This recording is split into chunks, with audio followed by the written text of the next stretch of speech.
Alright, magandang umaga po sa inyong lahat mga kababayan, Batang Maynila to.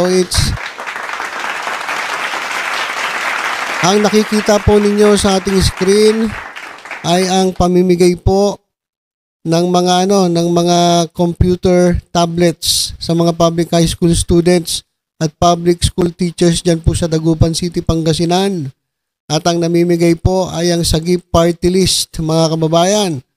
At ito pong Sagip Party List President at First Nominee ay walang iba kundi si Paulo Henry Marcoleta. Yan po ang panganay na anak ni Rodante Marcoleta na tumatakbo namang senator. Ayan mga kababayan, alam nyo ba? Na itong si Paulo Henry Marcoleta ay pinag-uusapan po mga kababayan. Ito. Ayan siya po ay usap-usapan sa social media. Ito po kasi nga, ayan, tingnan niyo mga kababayan, ito po nandito sa ating screen, yan po may takip yung mata. Siya po, itong yan po si Paulo Henry Marcoleta. Ayan, at may kasama pong babae, mga kababayan. At ang usap-usapan ngayon, pinagtatakpan daw umano ni Congressman Dante Marcoleta ang buhay ng kanyang panganay na anak na si First Nominee sa Sagip Party List. Ayon sa mga aligasyon, mga kababayan, etong ano pangalan nito? Paulo Henry Marcoleta ay meron daw babae. Nako. At hindi raw ito basta babae, kundi isang kabit. Nako. Kabit na di umano'y sinusuportahan gamit ang pera ng bayan. Grabe na ito. Grabe naman yan. Mangangambit na nga lang ang ginagamit pa sa panggastos ay pera ng bayan. O totoo ba yan? Dahil dito mga kababayan, itong si Congressman Marcoleta ay binabatikos na din. Bakit mo raw pinagtatakpan yung ginagawa ng anak mo? Alam mo naman na ang gawain na katulad niyan, yung pangangabit ay hindi lamang labag sa batas, kundi isang kasalanang mortal lalo na sa kanilang relihiyon na Iglesia ni Cristo.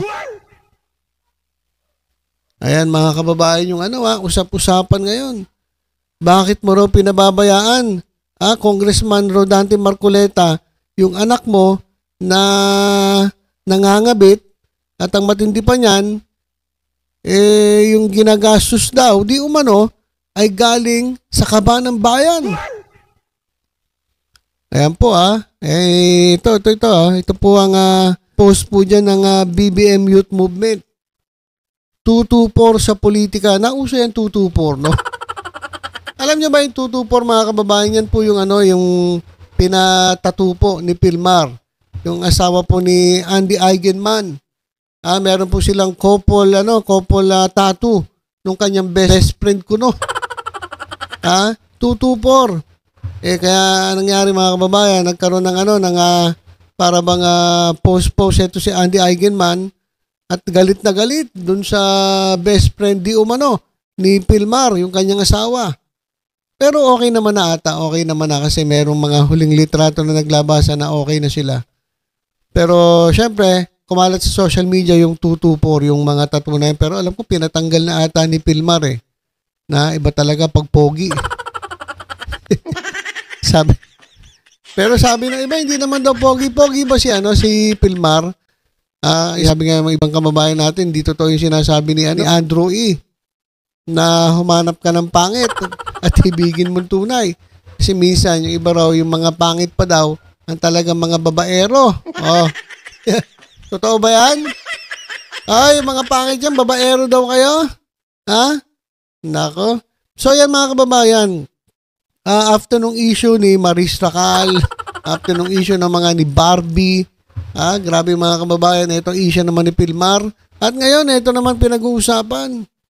Kung hindi lang pala sa showbiz may ganyan, kundi maging sa politika. May 224 din.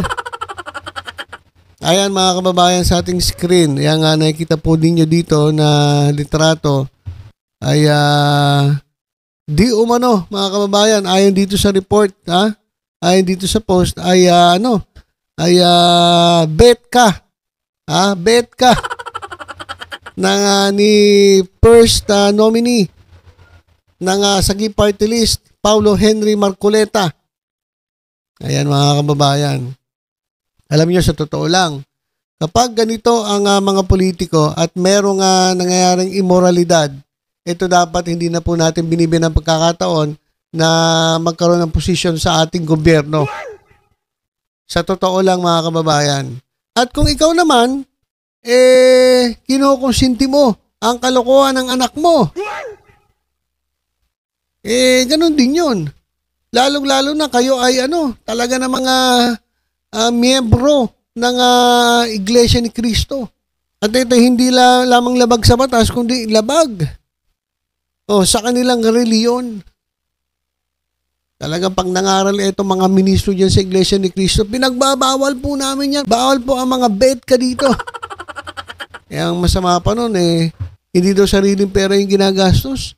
Ginagastos daw yung pera ng taong bayan. Para dito sa pag-bet ka. Nako. Ano na naman kaya ang masasabi dito ni Rodante Marcoleta? Ito pa naman si Congressman Marcoleta, mahilig po pumatol sa mga vloggers.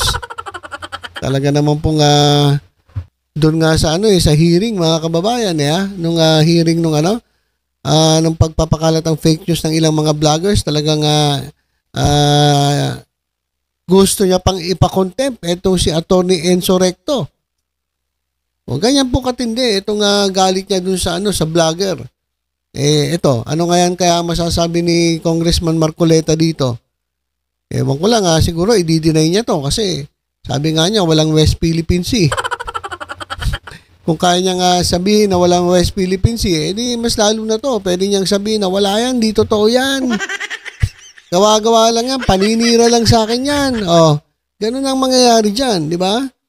Kaya, ano kaya magiging tugon ni Congressman Rodante Marcoleta dito sa pinaggagawa, di umano ng kanyang panganay na anak na first nominee sa Sagip Party List. Kaya mga kababayan, isip-isip po tayo. Yung mga, tingnan niyo yung mga nasa likod ng mga party list. Tingnan niyo kung sino-sino yan. At yung mga nasa likod ba na mga party list na yan, ay karapat-dapat bang pumesto? Karapat-dapat ba silang bigyan natin ng pagkakataon na maglingkod sa atin?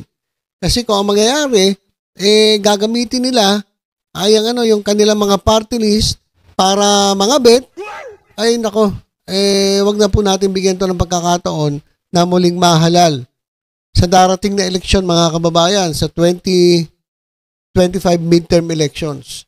Huwag natin bigyan ng pagkakataon yung mga ganito, yung mga immoral na mga gawain. Hindi po karapat-dapat yan. Bila kasi nga mga public servant, kinakailangan po kayong maging halimbawa. Dapat maging example po kayo. At ito naman si Congressman Marcoleta na tumatabong senator, sir, dapat hindi nyo kinukonsinte. Bagkus dapat ay sinisita ninyo kung ano yung ginagawa ng inyong anak. Ayan, kalat na po. Usap-usapan ngayon Itong ginagawa ng anak ninyo. Dapat sinisita ninyo at hindi nyo kinukonsinte itong mga ganitong klaseng gawain.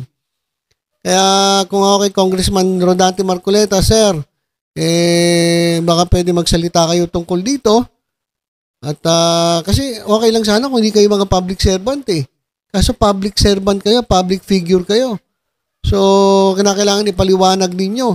Hindi yung baka magsampa naman kayo ng libel dyan. Hindi, kami naman yung nagtatanong lang, totoo ba yung report na yan? Na itong anak ninyo, na first nominee ng Sagip Party List ay nangangabit. At matindi pa nito, yung ginagastos sa pangangabit ay pera pa ng taong bayan. Totoo ba yan? Mr. Marcoleta, so paki-explain po, sir, para po maliwanagan ng ating mga kababayan kung totoo ba itong binibintang sa inyong anak at sa inyo na rin na sinasabi kayo daw ay kinukonsinti ninyo at pinagtatakpan ninyo ang ginagawa ng inyong anak.